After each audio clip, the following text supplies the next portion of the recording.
In this video, I will show you how you can hide apps on your Samsung Galaxy S26, S26 Plus, or the S26 Ultra. Now to do that, just go to Settings, and under Settings, just scroll down and tap on Home Screen.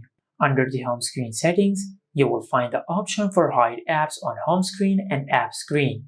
Now just tap on it. Now after you do that, you will find all the apps on your smartphone on this page. Now just select the app which you want to hide. For example, I will select this app. Now I've selected 3 apps which I want to hide.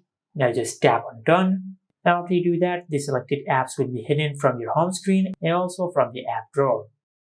Now to unhide the apps, just go back to the settings and tap on Hide Apps on Home Screen and App Screen. Now just tap on the minus icon on the app which you want to unhide. Then select Done. And after you do that, the selected app will be unhidden and it will be available in the app drawer. Just like that. And this is it. Make sure to like, comment, and subscribe. Thank you for watching.